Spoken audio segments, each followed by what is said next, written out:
Hello, everybody. I'm Dr. Claudia Anrig, and one of my areas of specialty is family wellness, how to grow family practices.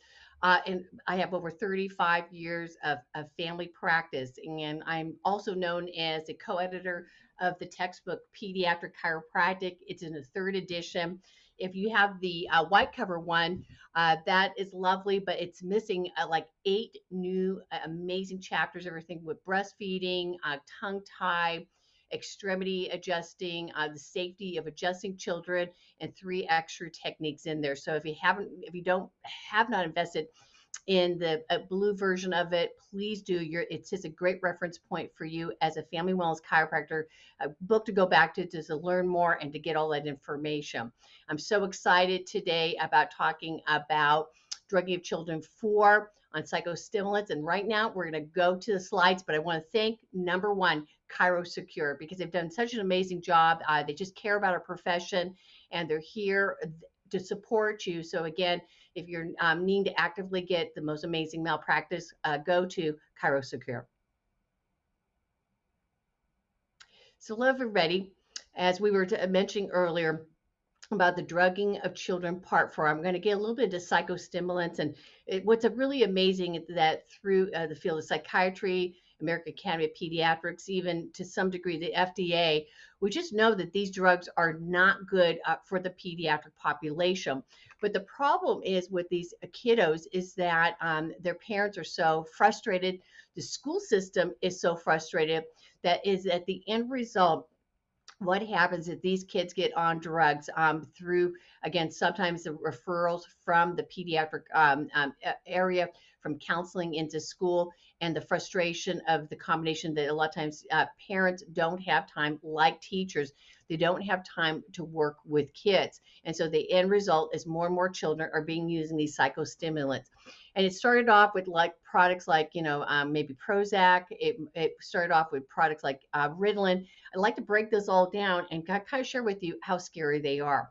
What's happening is in the pediatric population, and we don't have all the numbers out yet, but in the last decade plus, we've had a massive increase of the psychostimulants. And since COVID, and again, those stats are not out yet, but the American Academy of Pediatrics noticed that a high rise of depression, anxiety of children. So if that was on the rise, what's the first thing they're going to go to? They're going to go to the drug world. So a lot of these side effects I'm going to show you today are related to what these kids, even what we call the COVID kids, what they're being exposed to.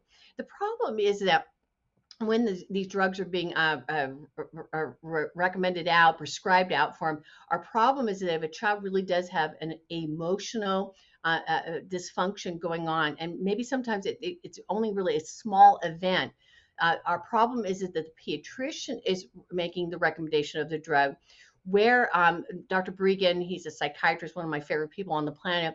I really like Dr. Bregan's approach is that let's get psychotherapy, let's get some kind of emotional therapy, even spiritual therapy would be better than putting children on drugs. But the result is that they are getting, unfortunately, children being exposed to drugs, and once you start them on there, it's a downward spiral for these kids. What's going on with antidepressants? It's just so crazy. There are newer types of the drugs coming out, and you have to remember there's something called off-labeling. So if a doctor, if a drug was tested for an adult and it's been okay by the FDA, going back to knowing that the FDA, once they give that approval, allows the physician to off-label it, to experiment on children and so forth. Eli Lilly Prozac product was so popular from 2004 to 2023. It's one of the number one drugs, Prozac, using on children. They say it's safe for children from 7 to 17. I've seen studies and read papers where they're actually using these stimulants, antidepressants on children as young as age 3, 4, and 5. The problem with this is that it can create, it's used to treat manic depressive disorder and so forth, but also with it, it's being one of the top sellers for depression. And in the last couple of decades, last 10 to 15 years, pardon me, it's a $2 billion industry, an annual industry on the drugs. In the era of the psychopharmacological drugs and pediatric subcommittees, basically what they're realizing is that they're creating a more avenue. their approach is not to give less drugs, but they think that more children should be on these chemicals. So whether it's Prozac, Zoloft, Paxil, these are all the ones with the advisory board that they're thinking, okay, let's get these new warnings out for these children. Wellbutrin sometimes is used as a weight loss drug and so forth. And with all this public health advisory, one of the things that people need to know is that many even contribute to suicide. And so this is a very, very sad thing. There's a book that was written out by, again, one of my friends, Paul Bregan. He's an MD psychiatrist here, and it's called The Medication Madness, the Role of Psychiatric Drugs for Violence, Suicide, and Crime. Again, not an easy read, but it really makes you realize that this combination is what we call a lethal weapon in the hands of these children. Some of the side effects, if these children are on antidepressants, anxiety, agitation, insomnia, and panic attacks, they get irritability, hostility, and over impulsive. So imagine if we're treating you for a problem, but now we're creating irritability or hostility. So now that's another behavioral problem that's not being treated. So again, we suppress it maybe with another drug. Mania, hypomania, children being restless. Again, remember these children from age 7 on up can be prescribed these medications. The sad things about antidepressants, the way that it's been by design is that it has a chemical outcome of like using meth, cocaine, or PCP. It's identical. So it basically wires the brain for this inconsistency, and it creates violence and aggression. And that doesn't fit in. And a lot of these children, by the way, who have been school violence and all the rest are all tied into, a lot of them were on Ritalin for ADHD, antidepressants are all tied into the same family and so forth. One of the things that we need to know is that these drugs here are really, it's difficult to get on, they're difficult to get off, and even getting off are massive side effects to these kids. Also, antidepressants in the adult world as well as in the teen world, they're using the antidepressants to weight loss, suppress. And so, depending on what's the complexity of what's going on, maybe in the families and so forth, a medical doctor or pediatrician might actually put a child on an antidepressant for weight loss program. This is my guy. Peter Bregan, what I really love about him, he's a psychiatrist. He's a gentleman. He was the watchdog in his own profession about how we were hurting and killing adults and then in the pediatric arena. And so he's written numerous books, but anywhere that you could get any of the Bregan's books, I would encourage you to do that. He realizes, look, we have to acknowledge there is suppression and there's a profound maybe loss of hopelessness. But he says, look, the answer is, and I love it, psychotherapeutic, educational, and spiritual or religious interventions, that we could do more if we had an ongoing conversation with these young people versus the uses of drugs. Other book places to go is Bregan.com, Fight for Kids, ICPAforkids.org. Here are some of his books. The Ritalin fact book, Talking Back to Ritalin, Brain Disability, Treatments in Psychiatry, Prozac, and so forth. So he's prolific. He's written a ton of books. Doesn't mean you have to have all of them, but it just, for those of you who have a lending library in your reception room, I think a few of these books out here would be very powerful to let an MD do the talking. And what is all this going on with ADHD and the conspiracy? There's a lot of misinformation out there. And part of that goes to that decades ago, about in the 1980s, they realized we have to normalize this thing called ADD, ADHD. And if we make it, nice chapter association, national association, and not only was it in the pediatric population, but they realize now a lot of adults are being diagnosed with that. The more we normalize it, the easier it is to on-ramp these kids and these adults taking medication to treat it, rather than trying to find behavioral changes that they could do, activities, or change of diet. So already in the 1990s, we had a little under 1 million kids that were on Ritalin, and now we're 4 to 6 million. And the number one abuser of Ritalin is North America, specifically the United States. If you go to Europe, nobody uses Ritalin. They change activity, they change diet, but they don't medicate in many countries because they know it's not safe. So the majority, 90%, is given here in the United States, and it's a moneymaker. And what happens is a lot of the drug industry, what they've done is funded some of their quote unquote nonprofits doctors, and by stimulating the motivation of getting these chapters to get started, to help normalize it, make it more mainstream. And the National Institute of Mental Health, basically, this organization said that 4 to 5 million users of Ritalin doesn't have to be taking it all, so that the majority of kids don't really need to have it, even though they might be on it. Dr. Nora Volga, she is a very interesting researcher, and she did a research on what happens if you used Ritalin. And based off of her research and her paper, she basically said if you use Ritalin in the pediatric population, it's no different. It's potent, like using cocaine to the brain, that you're actually going to get them addicted to have that kind of a high. And so what it does is the receptors get the stimulant of the Ritalin, so it's like a cocaine high. And so what happens, and then it changes a child's learning behavior. And then what does it take the stimulant at the high level? If somebody's taking Ritalin, there's an increased heartbeat, high blood pressure, heart attack could be related to it. If we're talking the nervous system, this is short term depression, convulsions, hallucinations, and altered mental status.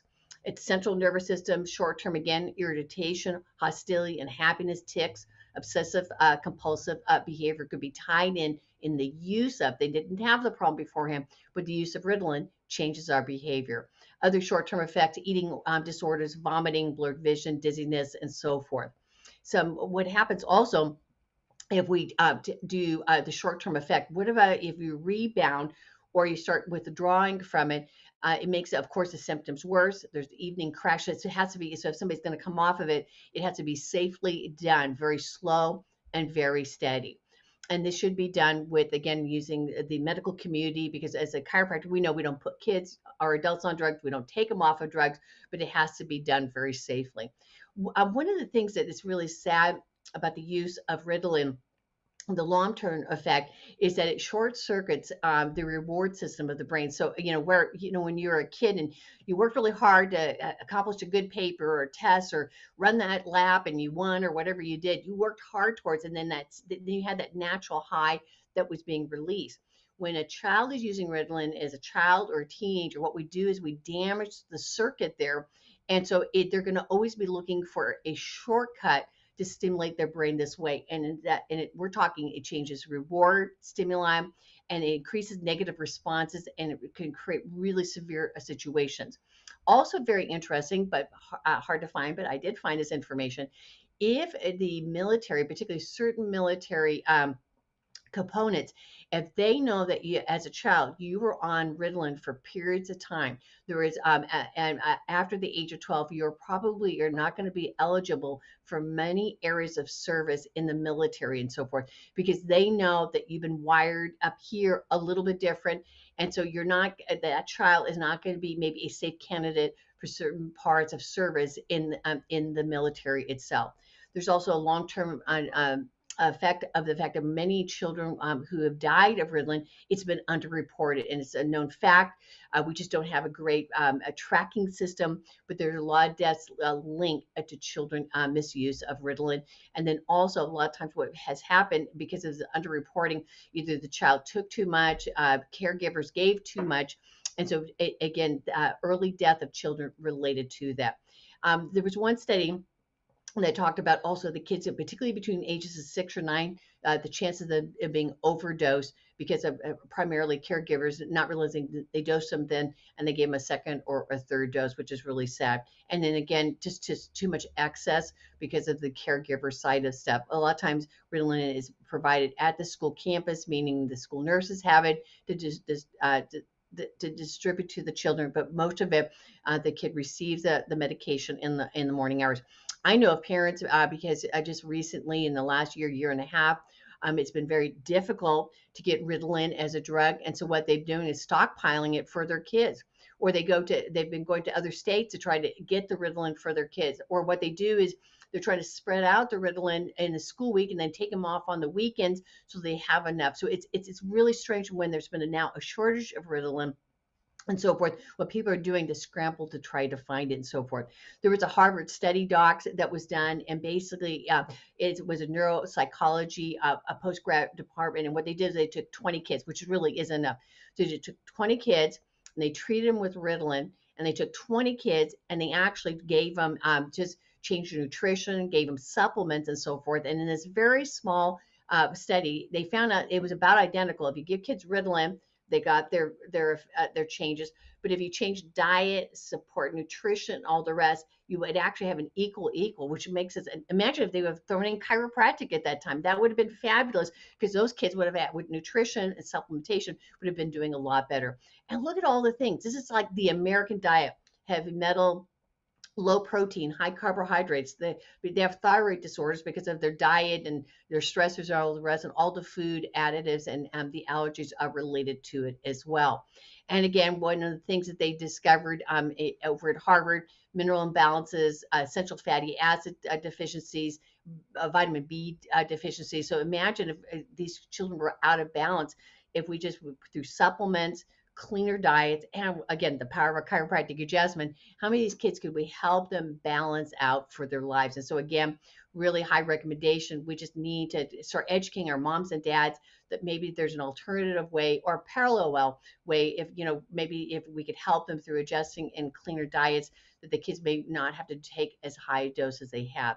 One of the things also as a chiropractor that we have to look at is a tie in, as you and I, with the kids with depression and ADHD, how can chiropractic help? And it's really simple. We have to be positive to parents and let them know, what, we can't cure things. That's not what chiropractic is, a cure, but we're here to improve what? A child's quality of life, the family's quality of life, a classroom quality of life. And then we could be a practice of hope for many families, bringing them in. And it's really simple. I want to encourage you, you family wellness chiropractors are watching me here today. You're a resource teller. Don't give up. So find books and get papers and have encouraging talks in your adjusting room to encourage these parents. Because number one, it's the chiropractor. We're the ones, we have to tell them that they're over drugging our children. As you've looked at different drugging of children, my parts from 1 to 4 here, it's too easy over the counter. It's too easy being prescribed. Parents don't have time to have sick kids. And this is why, as a chiropractor, our answer is we care about your lifestyle. We care about how your children are growing up, and we could be the wellness movement within our own community and all the rest. And it's all about improving what? The improving body function through the nervous system, and how important that is, and how you as a family wellness chiropractor, particularly if you're seeing a family twice a month, once a month, weekly, whatever your schedule is, you could be the positive encouragement to get them in the right direction. And look, as chiropractors, we're not anti-drug. We just say, let's change the lifestyle like they do in Europe and other parts of the world. And if you go to second or third world countries, they have their problems, trust me, with malnutrition, all the rest, but they don't have anxiety, or they don't have depression, they don't have ADHD and all these other issues because of the fact that they live a simpler life. They have less stress. They don't have technology. They're eating a lot simpler and so forth. And one of the most important things that you, as my fellow colleague, have, you're number one, we teach from the inside out. We're not the outside in, we're the inside out professional. And we can just give them just other choices that, come talk to me. What are your concerns? And we can look up things and share that information to them. And look, we're the alternative choice. And if they could just get to us and just know that we could help them out, docs, that would be the thing that we're looking for, to be the positive thing to offer friends and family members and so forth. And invite them to come into practice and have just a consult with you. If somebody's not sure, just invite them, because the thing is that a lot of times you think, well, if I can get a drug over the counter, if it can be prescribed, isn't it safe? And as you saw me going through this series, there's no safe about this. And so we would just really encourage you just to start chatting with individuals. If we just could slow down the amount of chemicals kids are being exposed to and let them grow up with their bodies without the interference, how much healthier our society would be. And that's why, again, we always think that there are 5 steps to healthier thinking.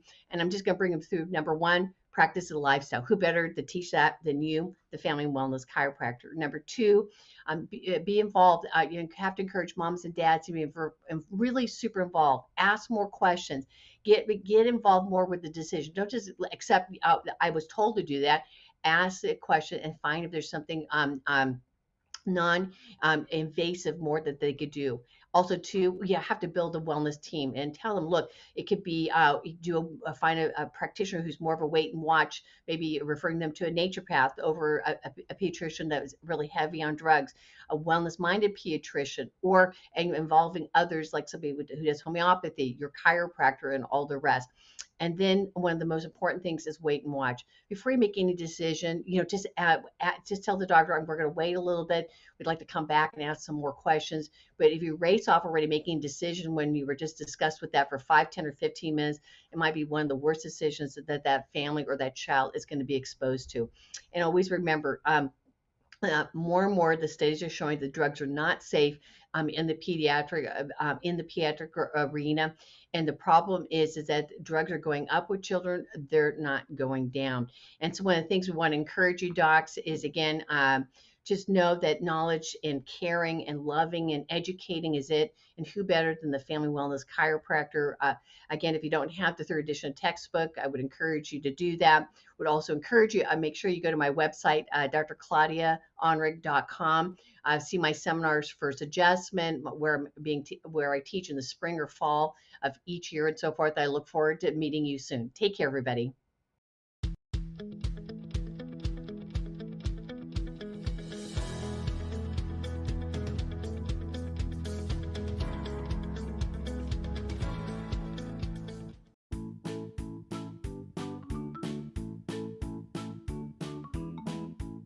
Today's pediatric show, Look to the Children, was brought to you by ChiroSecure.